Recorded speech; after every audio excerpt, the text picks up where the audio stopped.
Okay, Errol, so this week we're talking about customer journey, which We are. I assume is not about getting into your car and driving to the location. No, it definitely is. Well, I guess it depends on your journey that you're taking. Yes. I think for businesses, So this is a metaphysical it journey. is. We'll continuously talk about how businesses need to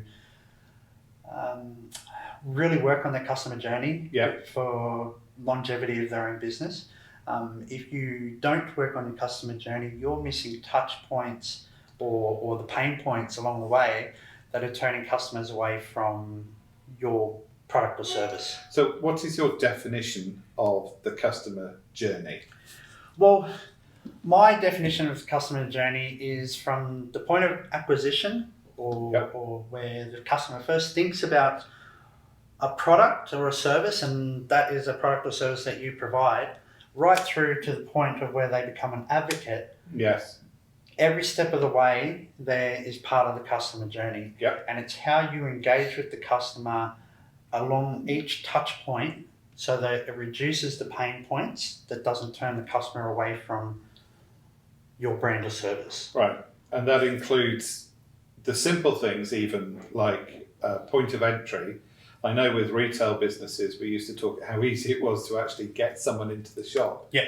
It's making it inviting, it's making it open. Yeah. And there's a lot of money spent by big retailers in trying to make the storefront appealing to entice you in. Yes. So it's doing the same thing, whatever product you're selling. It's trying to make it as easy as possible and entice people in. Yeah, and it's about, we're talking about an omni-channel approach. So in the digital world that we're in today, it's not just about having it on a digital platform. There's a lot of bricks and mortar stores out there that are still functioning, but you need to send out and display this exact same messaging and the exact same experience to your customer, whether they're on a digital channel or they're in your bricks and mortar store, because it doesn't confuse your messaging. And when it comes down to them being able to purchase product and at the conversion stage, they've gone through the same journey, same messaging, and have confidence in your brand and trust enough that they're going to buy your product. Right. We used to talk years ago when I was working in retail. We used to talk about barriers and barriers to entry and how to overcome and encourage people across those barriers. Yeah. Because using a simple analogy, we used to find that the threshold of a door is a mental barrier. So people will stop at the threshold and seek permission to enter. Yes. And it's kind of the same thing, is you have to remove theoretical barriers to people engaging with you. Yeah, and they're your pain points. So customer, and it's something as simple as, so let's look at online stores. Yes. And there's a huge uptake of online stores at the moment because of COVID. The problem with that is that not everyone's doing it right. One of the things that isn't being looked at properly is the checkout process when you get into the shop. Yeah. So there was a store that I was on the other day. I had to go through 16 points before I actually got to buy the product. Yeah. I still bought the product because I wanted it. Yeah. But I won't go back easily to buy that product again. What you should be focusing on to reduce the pain point is a one-page checkout where you can fill out all your information, do the process right there and then. Yeah, it's one of the good things about the PayPal checkout. You just press the button, your address is entered, everything else is in there. But yes, I've been in places where I've thought, blimey, this is so hard. I gave up. Yeah. And you do, and that's that pain point, or it is a point of difference that will make the customer not go back to your store. I'll tell you another one that actually impacts a lot is the hidden postage charges. Yeah. Is when you get to the checkout point and you find out the postage is more than the price of the item. And should be buying things from America. Well, even so, but I've seen it in times with Australia as well. Yeah. And that you just think, they've not thought about the journey, because I'm going to stop right there, because obviously it's not a product that's economic for me to purchase. No, that's true too. And I guess on that point there, that's where part of the customer journey is you need to have transparency as well. We are in an age where there's so much information about so many brands out there. And what used to be is people would find a brand that they love, or 2 or 3 brands that they love. They would then go and discover the information about that brand. Now we've got digital, which is the internet, which has everything on it, whether it's true or not. People are pulling bits of information from brands that they would never have considered before. Yeah. But what they're actually doing is they're narrowing down the amount of brands that they will actually deal with, because they're finding trust in those couple of brands. You're right, and it also goes to how it's shipped and how it's received. Yeah.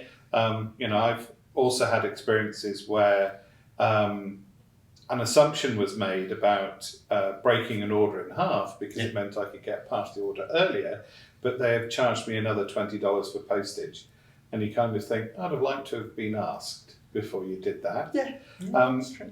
Another one is where I ordered a DVD online. It's a Gary Newman DVD, just to put it out there. But interestingly enough, the shipper, they've said, they use DHL and they haven't been able to ship it yet because of COVID. That's no longer an acceptable excuse because they've got my money, it's sat there. Well, go and find somebody else then if DHL or Deutsche Post or whoever isn't operating properly. It's where thinking of the journey, because I now look at it and think, well, I'm not buying anything else from you. Yeah. Because you've proven to be, I'm not saying anything else has happened, but it's proven to be unreliable as far as getting me the product. Yeah, and the problem that company now faces for you as a customer, there's no loyalty loop for you. No. It's been broken. It might not be their fault because it's the shipping company that's part of the fault, but it's their relationship with the shipping company that is not transparent for you along the way. Absolutely. And the fascinating thing is that, that has an impact on actually on Gary Newman's brand, because it comes from his fan club group. Shame on you, Gary Newman. Well, actually, and it's interesting, the connections, because actually, I can communicate in a way directly with Gary Newman through that, where you think, well, you're not doing yourself any good as the retailer. And it's where they've been subcontracted something, the whole customer experience. And, as clients, their clients themselves are part of that journey. Yeah.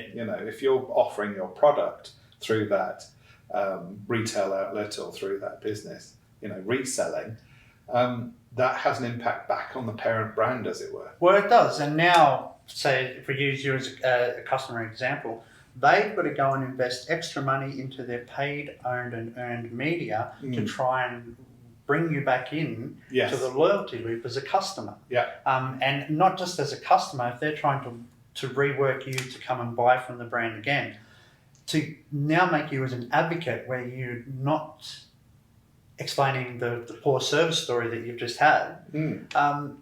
Again, like I said at the start, it's going to cost them 5 times more to do that.